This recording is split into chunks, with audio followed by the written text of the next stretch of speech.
Hello student, last ক্লাসে আমি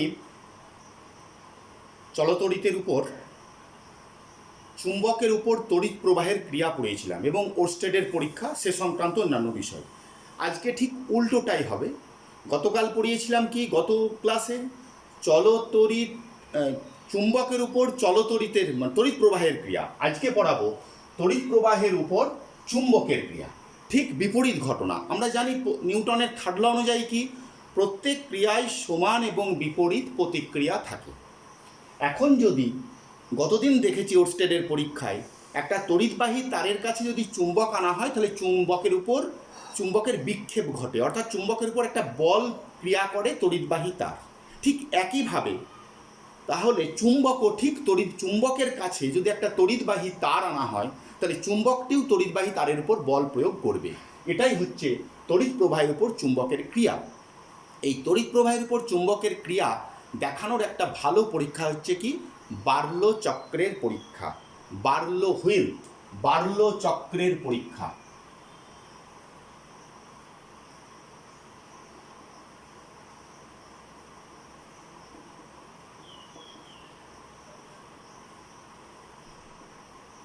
গতদিন আমরা চুম্বকের উপর তড়িৎ প্রবাহের ক্রিয়া দেখানোর জন্য ওরস্টেডের পরীক্ষা দেখিয়েছিলাম।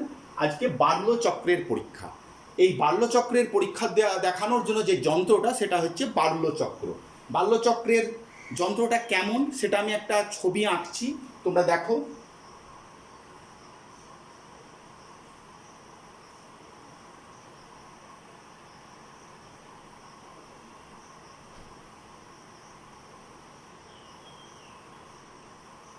একটা কাঠের পাটাতন, তার উপর একটা স্ট্যান্ড, সুপ্রহেয় বস্তু অ্যালুমিনিয়ামের স্ট্যান্ড,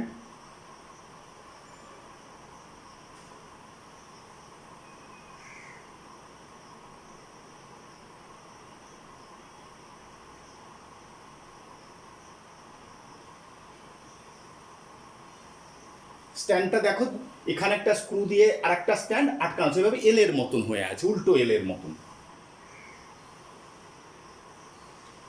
এই পাটাতনের উপর একটা গর্ত আছে, গর্তটাকে আমি লাল কালিতে দেখাচ্ছি, দেখো।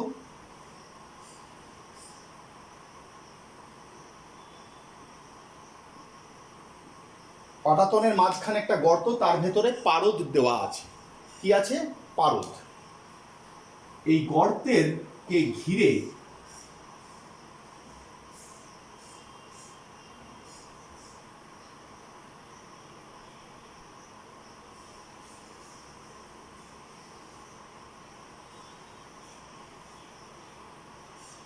একটা ইউ আকৃতির চুম্বক গর্তকে ঘিরে রাখা আছে। বোঝা গেল? এই দিকটা এন মেরু, এই দিকটা এস মেরু।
দেখ,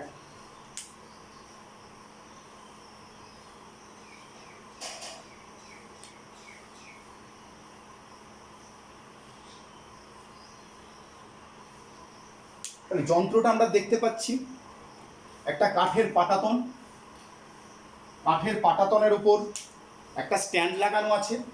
স্ট্যান্ডটা দুবার, এখানে একটা স্ক্রু দিয়ে একটা বাঁকানো, এখানে বাঁকানো।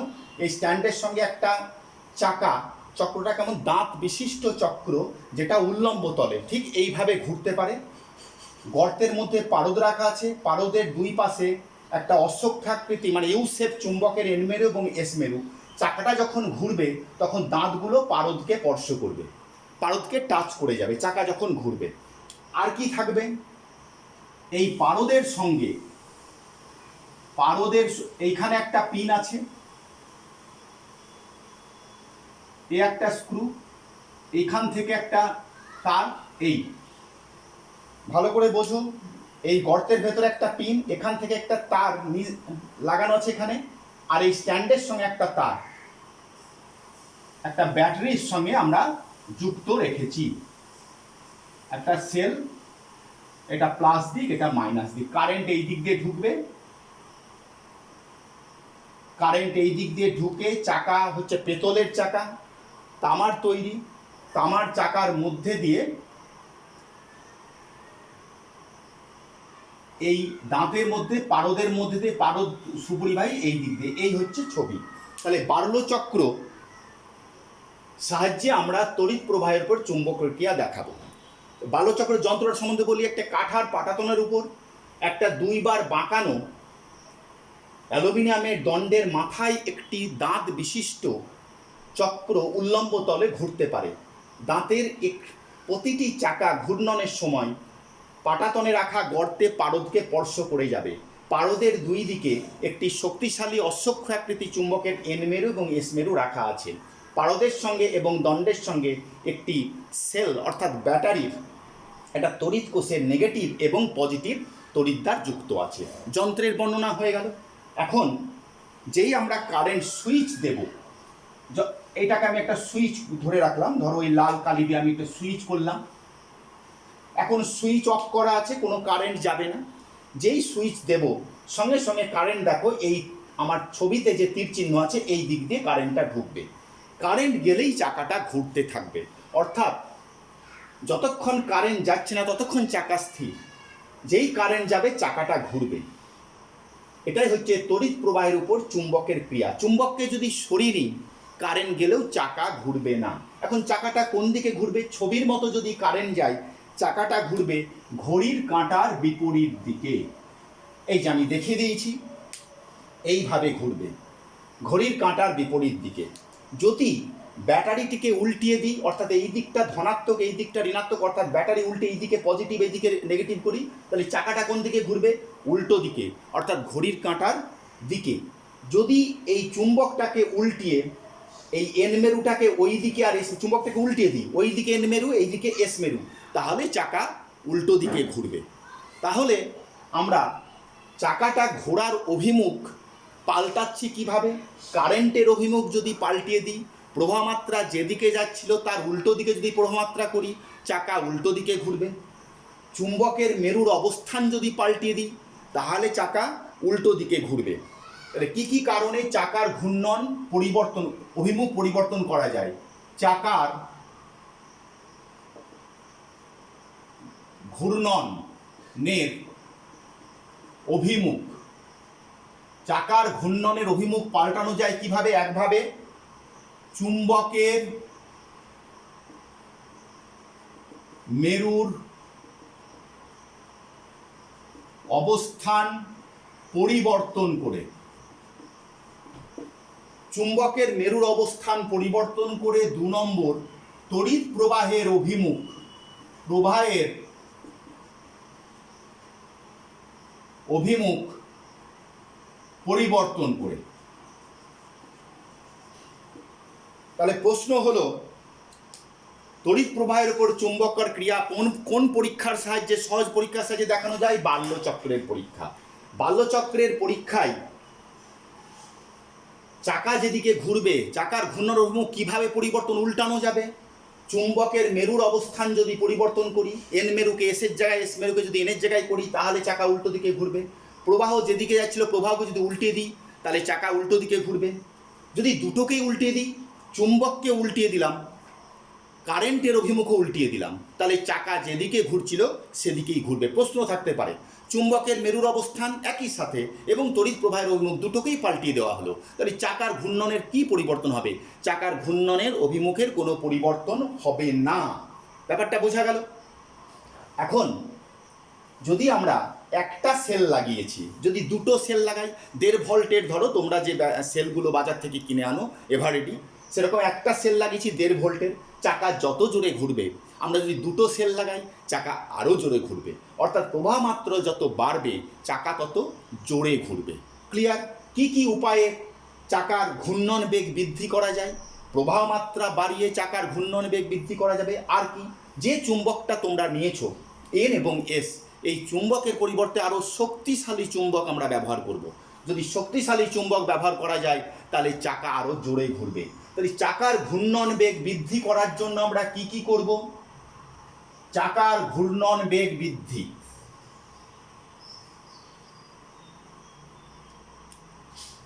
চাকার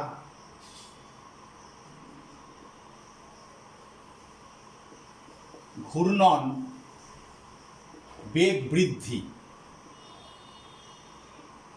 কি কি উপায়ে করা যাবে? 1 নম্বর, প্রবাহ মাত্রা বৃদ্ধি করে।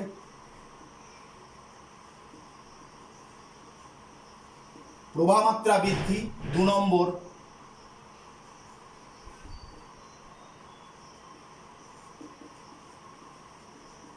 শক্তিশালী চুম্বক ব্যবহার করে। তাহলে কি কি উপায়ে চাকার ঘূর্ণন বেগ বাড়ানো যায়? 1 নম্বর হচ্ছে প্রবাহ মাত্রা বৃদ্ধি করে, 2 নম্বর হচ্ছে শক্তিশালী চুম্বক ব্যবহার করে। বোঝা গেল? কি করলে চাকাটার ঘূর্ণন বন্ধ হয়ে যাবে? কারেন্ট আছে কিন্তু চুম্বকটাকে তুমি সরিয়ে নিলে, চাকার ঘূর্ণন বন্ধ হয়ে যাবে। চুম্বক আছে, কারেন্ট অফ করে দিলাম, চাকার ঘূর্ণন বন্ধ হয়ে যাবে। আর একটা কোশ্চেন হয়ে গেল পরীক্ষায়, মাধ্যমিকের পরীক্ষায় কিন্তু বাল্যচক্রের বর্ণনা দাও, তার কার্যনীতি লেখো, এরকম প্রশ্ন থাকে না, এরকম শর্ট কোশ্চেন থাকে। ব্যাপারটা বোঝা গেল? এখন কথা হচ্ছে চাকা কোন দিকে ঘুরবে এটা আমরা কিভাবে জানব? দেখো, কারেন্ট গেলে চাকা ঘুরছে, অর্থাৎ চাকা কোথায় ঘুরে? মোটরের ঘুরে। তাহলে এটা হচ্ছে মোটরের নিয়ম। কারেন্ট গেলে চাকা কোথায়? মোটর। কারেন্ট গেলে চাকা ঘুরে। তোমরা দেখো ইলেকট্রিক ফ্যান, বাড়িতে যে ফ্যানগুলো ঘুরে সেখানে ঠিক এই ব্যবস্থাই করা আছে, একটা চুম্বক আছে, কারেন্ট যাচ্ছে, চাকা ঘুরছে। জল তোলার পাম্প, সেখানে কারেন্ট যাচ্ছে, চাকা ঘুরছে। আর কোথায় আছে? বাচ্চাদের যে ব্যাটারি চালিত খেলনা গাড়ি, সেখানেও কিন্তু ব্যাটারি সুইচ অন করলেই চাকা ঘুরছে। তাহলে এই যে চাকা ঘুরছে কারেন্ট গেলে, তাকে আমরা বলি মোটর, বৈদ্যুতিক মোটর। তাহলে বৈদ্যুতিক মোটরের ব্যবহার কোথায়? 1 নম্বর হচ্ছে ইলেকট্রিক ফ্যান, 2 নম্বর হচ্ছে ইলেকট্রিক পাম্প, বাচ্চাদের ব্যাটারি চালিত বৈদ্যুতিক খেলনা গাড়ি, ব্যাটারি চালিত খেলনা গাড়ি, 3টে ব্যবহার হলো। ট্রামেও ব্যবহার করা হয় মোটর, রেলেও ব্যবহার করা হয়, রেল চলে এখন কারেন্টে, সেখানেও মোটর ব্যবহার করা হয়। তাহলে মোটরের একটা ব্যবহার, মোটরের কার্যনীতি দেখানোর জন্য আমরা বাল্যচক্র এবং মোটরের কার্যনীতি হচ্ছে তড়িৎ প্রবাহের উপর চুম্বকের ক্রিয়া। তাহলে তড়িৎ প্রবাহের চুম্বকের ক্রিয়ায় মোটর এর চাকা ঘুরে বা ঘূর্ণন হয়। এখন চাকা কোন দিকে ঘুরবে? ঘড়ির কাঁটার বিপরীত দিকে না ঘড়ির কাঁটার দিকে, সেটা আমরা কি করে বুঝবো? এই নিয়ম জানানোর জন্য ফ্লেমিংয়ের বামহস্ত নিয়ম আছে। কি বললাম? ফ্লেমিংয়ের বামহস্ত নিয়ম।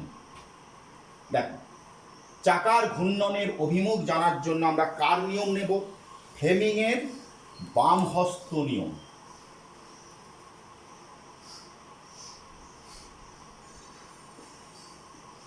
ফ্লেমিংয়ের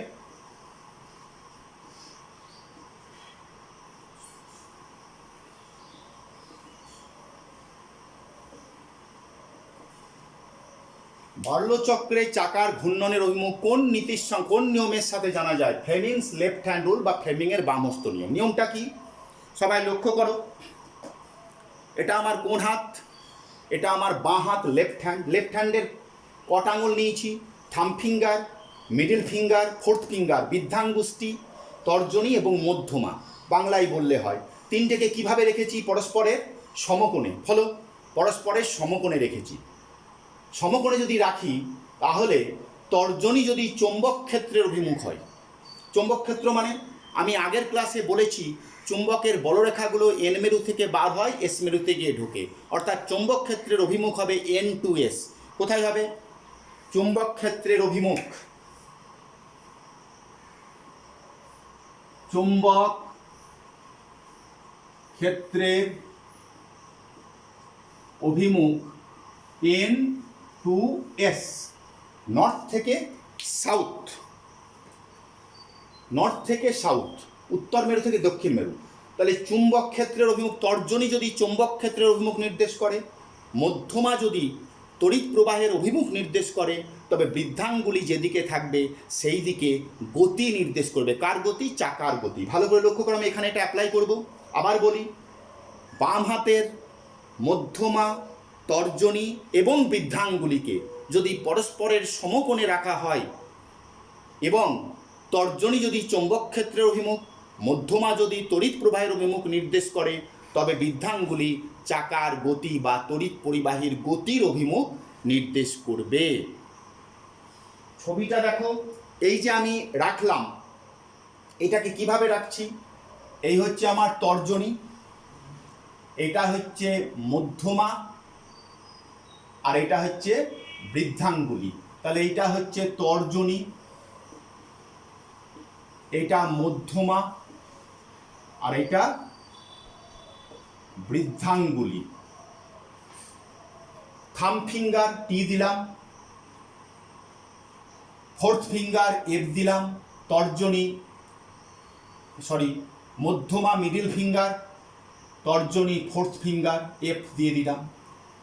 এইটা কি? চৌম্বক ক্ষেত্র, এইটা তড়িৎ প্রবাহ মাত্রা, এইটা গতি। এই ছবিটা কেন পরীক্ষার সময় যদি বলে ফ্লেমিংয়ের বামহস্ত নিয়মটি লেখো, তাহলে এই ছবিটা দিয়ে দেবে। কারণ আমরা আঙুলটাকে এইভাবেও রাখতে পারি, দেখো এই যে এবার রেখেছি, এবারও কিন্তু সমকোণ, কিন্তু এইভাবে রাখা চলবে না, এইভাবে। তাহলে এইভাবে যে রেখেছি সেটা কি করে আমি লেখার সময় বোঝাবো? সেজন্য পাশের ছবিটা, ফ্লেমিংয়ের বামহস্ত নিয়মটি লেখো, পাশের ছবিটা দেবে, দিয়ে বলবে বাম হাতের তিনটি আঙুল মধ্যমা, তর্জনী এবং বৃদ্ধাঙ্গুলি যদি পরস্পরের সমকোণে থাকে এবং তর্জনী যদি চৌম্বক ক্ষেত্রের অভিমুখ এবং মধ্যমা যদি তড়িৎ প্রবাহের অভিমুখ নির্দেশ করে, তবে বৃদ্ধাঙ্গুলি গতির অভিমুখ নির্দেশ করবে। এখানে দেখো অ্যাপ্লাই করি আমরা। কারেন্ট কোন দিকে? এই চাকাতে দেখো এইখানে কারেন্ট নিচের দিকে, তাহলে কারেন্টের দিক নিচ। এন মেরুটা আমাদের দিকে আছে, তোমাদের দিকে এসটা, তাহলে এন মেরু, এন থেকে এস, এইটা এন। তর্জনীর গোড়াটা মানে এই স্টার্টিং, এই গোড়াটা হচ্ছে এন আর মাথাটা হচ্ছে এস, বটমটা এন অ্যান্ড টপটা হচ্ছে এস। তাহলে এই দিকটা এন এস, এই যে অ্যাপ্লাই করলাম। তাহলে দেখো আমার থাম ফিঙ্গার কোন দিকে? এই দিকে, তাহলে চাকাটা এই দিকে ঘুরছে, ঘড়ির কাঁটার বিপরীত দিকে। ব্যাটারি উল্টে দিলাম, কারেন্ট এবার কোন দিকে হলো? চুম্বক পাল্টায়নি, কারেন্ট এবার উল্টো উপর দিকে। তাকিয়ে দেখো, এন টু এস, প্রমাত্রা উপর দিকে, এবার চাকা এই দিকে ঘুরছে, কারেন্ট উপর দিকে আছে, আমি এনটাকে ওই দিকে করে দিয়েছি। তাকাও, কারেন্ট নিচের দিকে, এখানে এখানে কারেন্টটা দেখবে না, কারেন্টটা দেখবে চাকাতে কোন দিক দিয়ে ঢুকছে, চাকাতে কারেন্ট কোন দিক দিয়ে? নিচের দিকে। ধরো এন মেরু ভেতর দিকে রেখেছি, এন আর এসকে পাল্টিয়ে দিয়েছি, তাহলে কি হবে? এই দিকটা এন, এই দিকটা এস, তোমাদের দিকে এস, ভেতর দিকে এন। চাকা কোন দিকে ঘুরছে?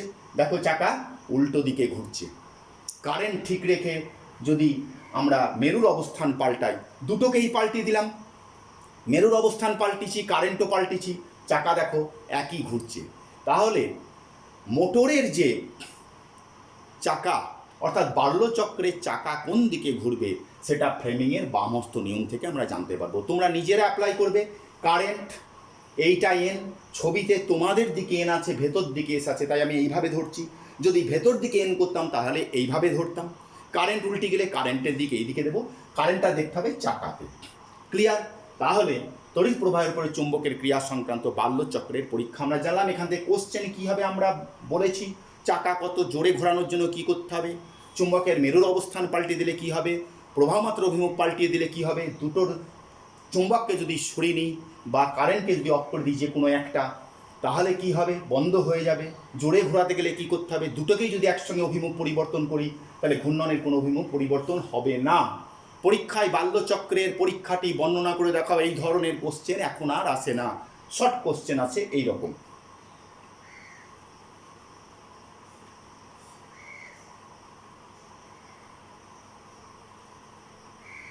এই যে ফ্লেমিংয়ের বামহস্ত নিয়ম, যেহেতু কারেন্ট গেলে চাকা ঘুরছে মোটরের নিয়ম, তাই ফ্লেমিংয়ের বামহস্ত নিয়মের আর এক নাম হচ্ছে মোটরের নিয়ম। একে মোটরের নিয়মও বলা হয়। পরীক্ষায় হলো মোটরের নিয়মটি লেখো।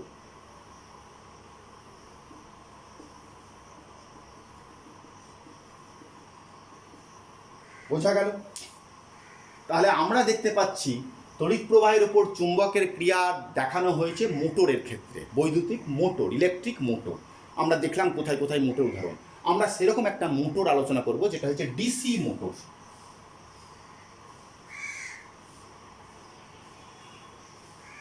এই যে চাকা ঘুরছে এর প্রয়োগ হচ্ছে ডিসি মোটর। আমরা মোটর বিভিন্ন রকম হয়, এসি মোটর হয়, ডিসি, কিন্তু আমাদের সিলেবাস অনুযায়ী ডিসি মোটরটা আমরা আলোচনা করব। ডিসি মোটর কি? একটা ডিসি মোটরে দেখো, আমি ডিসি মোটরের একটা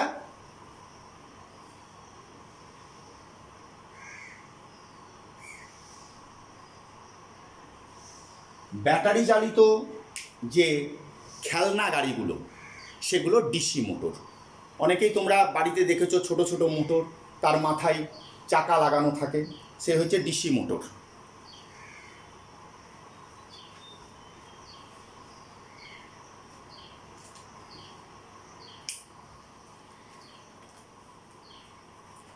এই যে একটা ডিসি মোটর আমার হাতে আছে, দেখো এই যে এখানে, এটা একটু নষ্ট হয়ে গেছে বলে ঘুরছে না, কিন্তু এই যে ডিসি মোটর, এই অংশটা একটা ব্যাটারি লাগানো আছে, এটাকে ঘোরানো হতে যে ফ্যানটা লাগানো আছে, এটা বাচ্চাদের খেলনা গাড়ির ডিসি মোটর। এই মোটরের ফাংশনটা আমরা এখন দেখব। ঠিক আছে, এইটা হচ্ছে মোটর। এই ধরনের মোটরের সঙ্গে তোমরা অনেকেই পরিচিত। ডিসি মোটরে কি থাকে? বাল্যচক্রের মতন শক্তিশালী অশ্বক্ষাকৃতি চুম্বক, একটা এন মেরু,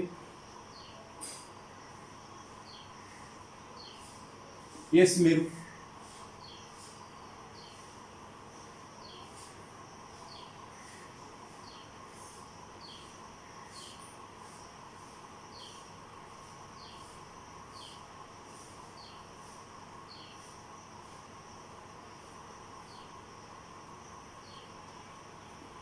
ভালো করে দেখো, শক্তিশালী অশ্বক্রান্তিক চুম্বকের এটা এন মেরু, এটা এস মেরু। মাঝখানে কি? ওখানে মাঝখানে ছিল কি? চাকা ছিল। এখানে চাকার পরিবর্তনটা কি রেখেছি? একটা কুণ্ডলী রেখেছি। তাকাও, এই হচ্ছে একটা তার, তারটাকে একটা কি কাগজের বাক্সের উপর জড়িয়েছি, এইটা কুণ্ডলী। তাকাও, এই দিকটা এন মেরু, ওই দিকটা এস মেরু। এটা হচ্ছে কুণ্ডলী। কুণ্ডলীটা কেমনভাবে ঘুরবে? আমরা যেই কারেন্ট পাঠাবো, আমি আরও ছবিটা করছি, চাকাটা এইভাবে ঘুরবে, এইভাবে ঘুরবে চাকাটা। তাহলে এই হচ্ছে কুণ্ডলী। ভালো করে লক্ষ্য করো, কুণ্ডলীর প্রতিটা পাক দেখতে কেমন? আয়তাকার। প্রতিটা পাক কেমন? আয়তাকার। আমি একটা পাকের ছবি এঁকেছি। তাহলে ডিসি মোটরে শক্তিশালী অশ্বক্রান্তিক চুম্বকের এন এবং এস মেরুর মধ্যে একটি অন্তরিত তামার তার। অন্তরিত মানে দেখো এখানে কোটিং লাগানো আছে, এইটা হচ্ছে রবারের কোটিং, এটাই অন্তরিত। ভেতরে তামা লাগানো আছে। অন্তরিত তামার তার কয়েক পাকে জড়িয়ে যে কুণ্ডলী বানানো হয় সেটার নাম হচ্ছে আর্মেচার। এই কুণ্ডলীটার নাম হচ্ছে আর্মেচার।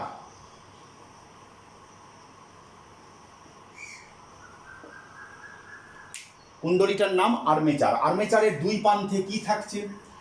আর্মেচারের দুই প্রান্তে দেখো আমি আঁকলাম,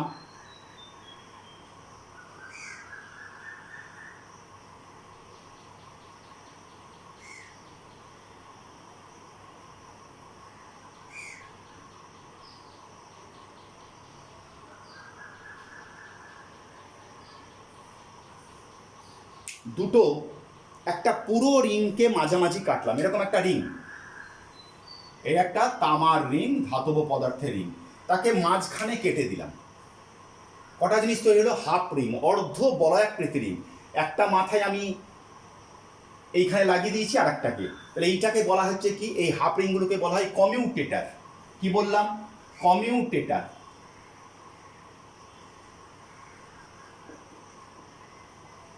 কুণ্ডলীর শেষ প্রান্তে দুই মাথায় দুটি অর্ধ বলয়াকৃতি রিং বা পাত লাগানো হয়েছে, যাদেরকে বলা হয় কমিউটেটর। আর কি করা হয়েছে, আমার তো চুম্বক রেখেছি, চুম্বক রাখার পর যদি আমরা কারেন্ট না পাঠাই তাহলে চাকা ঘুরবে না। কারেন্ট পাঠানোর জন্য কি করা হয়েছে, আমি লাল কালিতে দেখাই, বুঝতে সুবিধা হবে।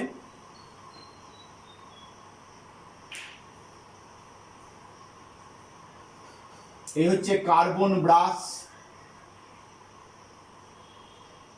টাচ করে আছে।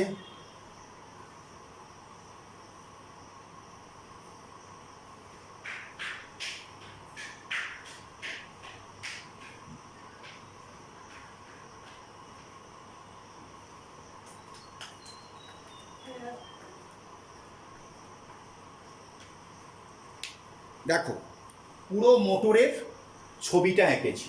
তাহলে মোটরের কি কি অংশ থাকে, একটা হচ্ছে শক্তিশালী অশ্বক্ষাকৃতি চুম্বক এন এবং এস মেরু, মাঝখানে একটা কুণ্ডলী যাকে বলা হয় আর্মেচার, অর্ধবলয়াকৃতি রিং যাকে বলা হয় কমিউটেটর, আর কি থাকে কার্বন নির্মিত ব্রাশ। এই যে ব্রাশগুলোর নাম দিচ্ছি আমি, B1 B2 ব্রাশ, কার্বন নির্মিত ব্রাশ। আর ব্রাশের সঙ্গে একটা ব্যাটারি ডিসি একটা সোর্স, একটা সেল বা ব্যাটারি যোগ করেছি। একটা ব্রাশের সঙ্গে আমি নেগেটিভ আর একটা ব্রাশের সঙ্গে পজিটিভ। তাহলে মোটরের একটা সাধারণ very simple sketch of A motor, একটা ডিসি মোটরের খুব সরল ছবি, খুব সিম্পল আমরা কেস একটা এঁকেছি। তাহলে মোটরের কি কি অংশ সেটা আমরা জানতে পারলাম। একটা আর্মেচার, অশ্বক্ষাকৃতি চুম্বক, magnet, U shape magnet, U shape means অশ্বক্ষাকৃতি চুম্বক। তাহলে মোটরের চারটে পার্ট, একটি ডিসি মোটরের কি কি অংশগুলি লেখো, প্রশ্ন থাকতে পারবে। আর্মেচার কি, একটি ডিসি মোটরের শক্তিশালী চুম্বকের এন এবং এস মেরুর মধ্যে কয়েক পাকের একটি তামার তারের কুণ্ডলী থাকে যেটা ঘুরতে পারে, তাকে বলা হয় আর্মেচার। আর্মেচারের মাথায় দুটো অর্ধবলয়াকৃতি রিং থাকে যার সাহায্যে প্রভাবের অভিমুখ একটা সময় অন্তর অন্তর পরিবর্তন করা যায়, তাকে বলা হয় কমিউটেটর। কমিউটেটরের গায়ে দুটো কার্বন নির্মিত ব্রাশ থাকে, তার সঙ্গে বহির একটা ব্যাটারি যুক্ত থাকে আর একটা শক্তিশালী চুম্বক থাকে। তাহলে চারটে পার্ট আমরা ডিসি মোটরে দেখে নিলাম। এইবার দেখো কি হবে, এখানে কারেন্ট যাচ্ছে, কুণ্ডলীর তলটা কিভাবে রাখা আছে, কুণ্ডলীর তলটা আবার দেখাচ্ছি আমি, দেখো এইভাবে আছে। তার মানে কুণ্ডলীর তল, কুণ্ডলীর আয়তাকার তল এবং চুম্বক ক্ষেত্র অভিমুখ কোণ থেকে এন থেকে এস, আর কুণ্ডলীর তল এইভাবে রাখা আছে। মানে আমার হাতটা, এটা হচ্ছে কুণ্ডলীর তল, এটা কুণ্ডলীর তল, আমার হাতের তালুটা ভালো করে লক্ষ্য করো, এটা কুণ্ডলীর তল, এইভাবে ঘুরছে। তাহলে কুণ্ডলীর তলটা এইভাবে রাখা আছে, এটা কুণ্ডলীর তল, এইভাবে ঘুরবে। এটা কি হলো, পারপেন্ডিকুলার হয়ে গেল, লম্ব হয়ে গেল, আবার কুণ্ডলীর তল সমতলে। তাহলে কুণ্ডলীর তল এবং চুম্বক ক্ষেত্র একই সমতলে আছে। এই অবস্থায় কারেন্ট আমি নাম দিলাম, এটা এ, এটা বি, এটা সি, এটা ডি। কারেন্ট এ বি বাহুতে এ থেকে বি এর দিকে এইভাবে যাবে। এই চাকাটা, এই বাহুটা কোন দিকে ঘুরবে, ফ্লেমিংয়ের বামহস্ত নিয়ম। দেখো ফ্লেমিংয়ের বামহস্ত নিয়ম, আমাদের এই দিকটা এন, এই দিকটা এস। কারেন্ট কোন দিকে, কারেন্ট ভালো করে দেখো, আমি হাতটা মেলাচ্ছি, কারেন্ট এ থেকে বি, আমার এই দেখো আমি এইভাবে রাখছি, এন টু এস, কারেন্ট উপর দিকে।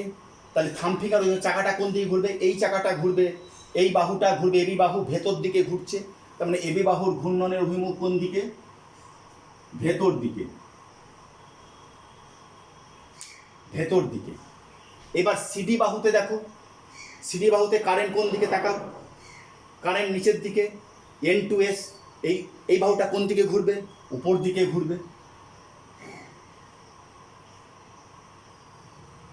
তাহলে এইটা ঘুরছে উপর দিকে, এইটা ঘুরছে নিচের দিকে। তাহলে ব্যাপারটা কীরকম হচ্ছে, এই বাহুটা যদি উপর দিকে বল প্রয়োগ হয় আর এই বাহুটা যদি নিচের দিকে, তাহলে চাকাটা এইভাবে ঘুরবে, অর্থাৎ চাকাটা ঘুরছে, এই চাকাটা এইভাবে ঘুরছে, দেখো এইভাবে ঘূর্ণনের দিক, অর্থাৎ ঘড়ির কাঁটার দিকে ঘুরছে, ভালো করে লক্ষ্য করো, এইভাবে ঘুরছে।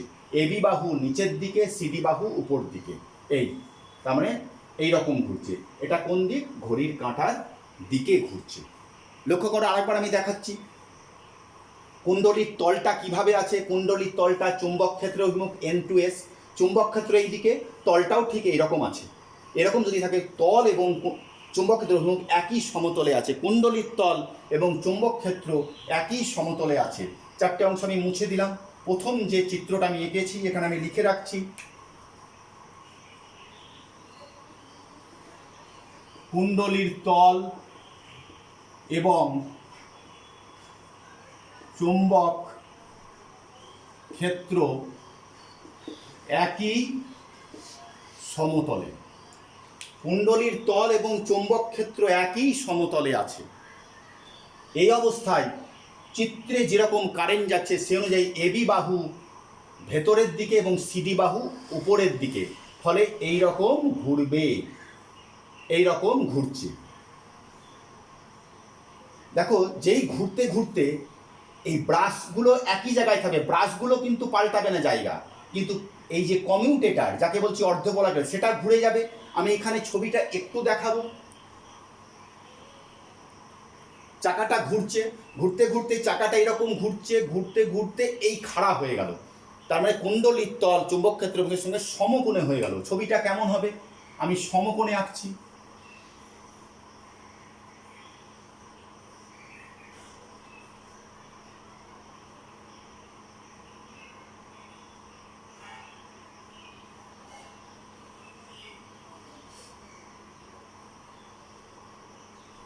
এই দুটো বাহু,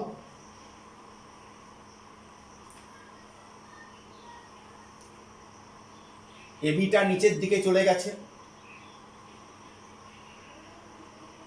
আর সিডিটা উপরে চলে এসেছে। দেখো কিরকম ব্যাপারটা হচ্ছে।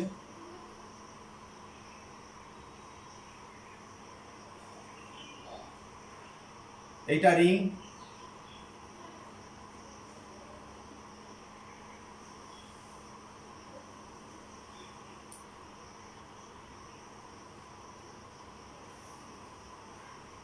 তাহলে ঘুরে যাওয়ার ওই মোমেন্টে এই B1 ব্রাশটা এটা উপরে উঠে এসেছে, তার মানে কি এইটা নিচে এইটা উপরে উঠেছে, তার মানে এই B1 ব্রাশটা, সরি এটাকে B2 দেব,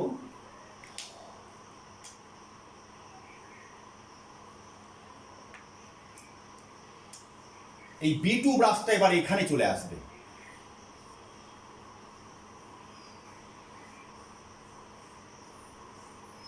এইখানে চলে আসবে B1 ব্রাশ আর এইখানে চলে আসবে B2 ব্রাশ।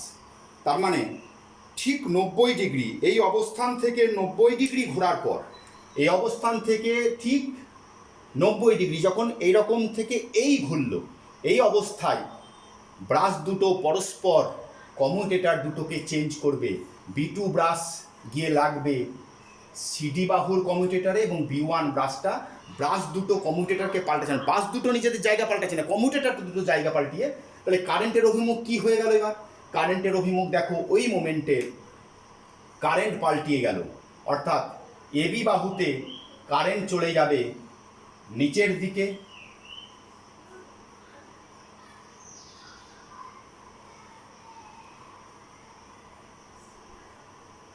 তাহলে কারেন্টের অভিমুখ যদি পাল্টিয়ে যায়, এবার ভেবে দেখো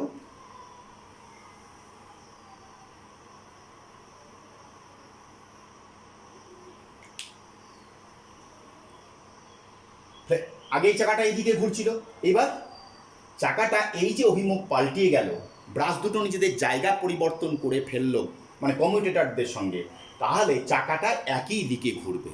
যদি না হতো তাহলে চাকাটা একবার এইরকম এইরকম করে ঘুরতো।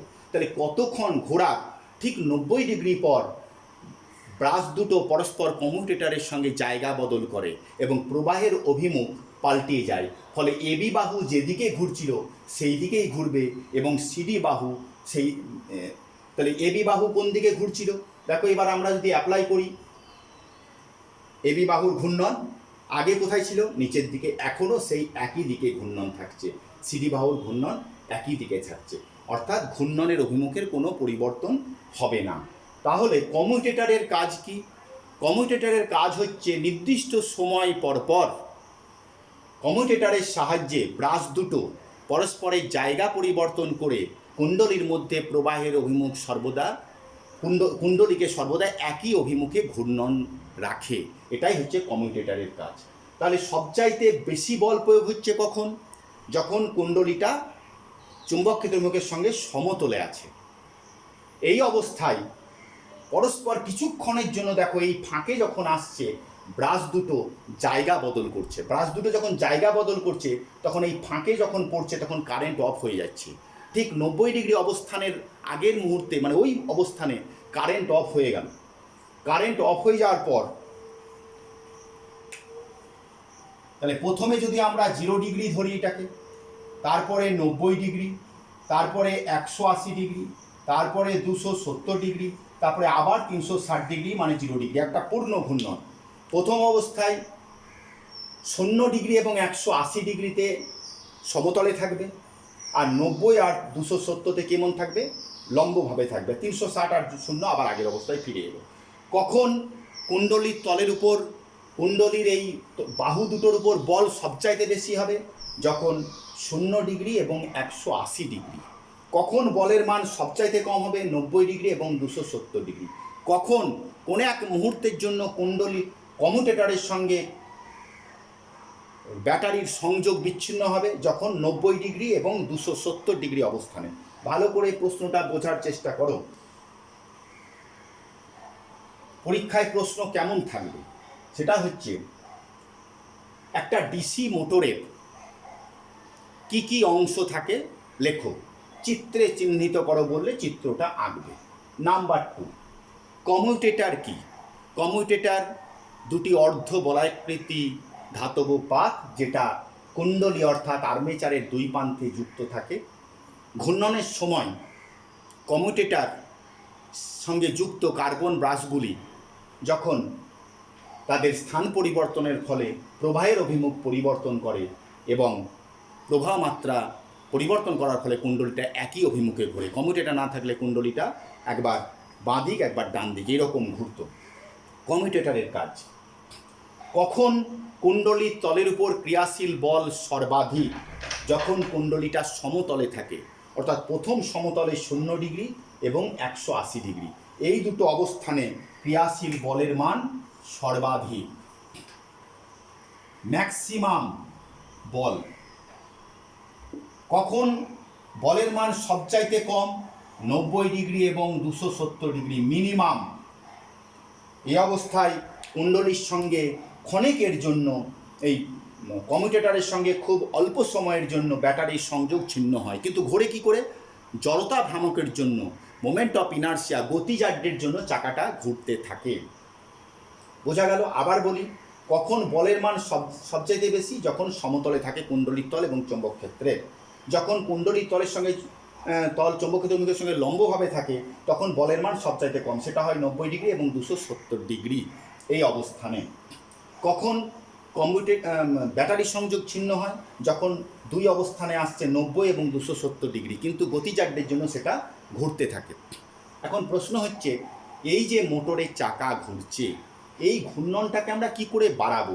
আগের মতনই, যদি আমরা কারেন্ট বেশি করে দিই তাহলে ঘুরবে জোরে, যদি চুম্বক ক্ষেত্র শক্তিশালী করি তাহলে ঘুরবে জোরে, কুণ্ডলীর পাক সংখ্যা যদি 50-এর জায়গায় আমরা 500 করি তাহলে ঘুরবে জোরে,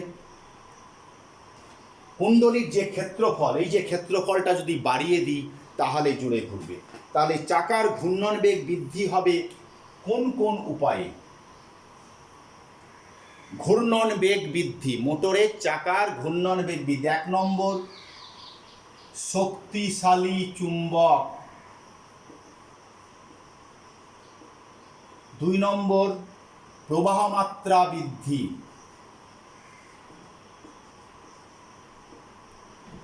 3 নম্বর, কুণ্ডলীর পাক সংখ্যা।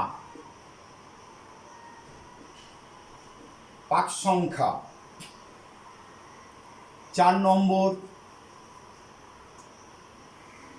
কুণ্ডলীর তলের ক্ষেত্রফল। এই 4টে উপায়ে বাড়ানো যায়। চুম্বক যদি শক্তিশালী করি চাকা খুব জোরে ঘুরবে, প্রবাহমাত্রা যদি বাড়িয়ে দিই চাকা খুব জোরে ঘুরবে, কুণ্ডলীর পাক সংখ্যা যদি বাড়ায় চাকা জোরে ঘুরবে, তলের ক্ষেত্রফল যদি বেশি করি তাহলে চাকা ঘুরবে। তাহলে মোটরের প্রয়োগ আমরা দেখেছি কোথায় কোথায় মোটর আমরা পেলাম, কিন্তু ডিসি মোটরের প্রয়োগ ট্রাম, একটা ডিসি মোটর ব্যবহার করা হয় ট্রামে, ট্রেনের ডিসি মোটর ব্যবহার করা হয়। কিন্তু মোটর আমাদের ফ্যান, ট্রাম, ট্রেন শুধু মোটর যদি বলে, ডিসি মোটরের ব্যবহার যদি বলে তাহলে কিন্তু তোমাদেরকে মেনশন করতে হবে আলাদা করে।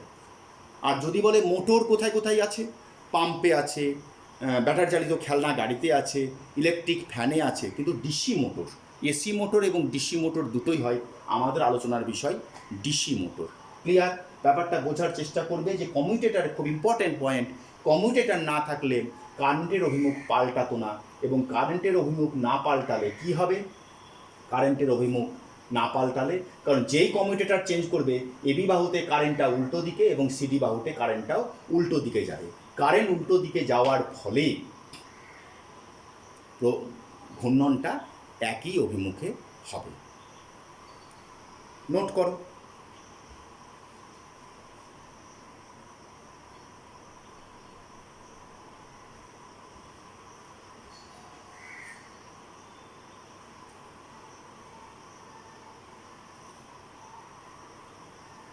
আজকে এই পর্যন্তই আলোচনা থাকলো। পরের দিন আমরা আলোচনা করব তড়িৎ চুম্বকীয় আবেশ, কারেন্টের উপরে। ধন্যবাদ।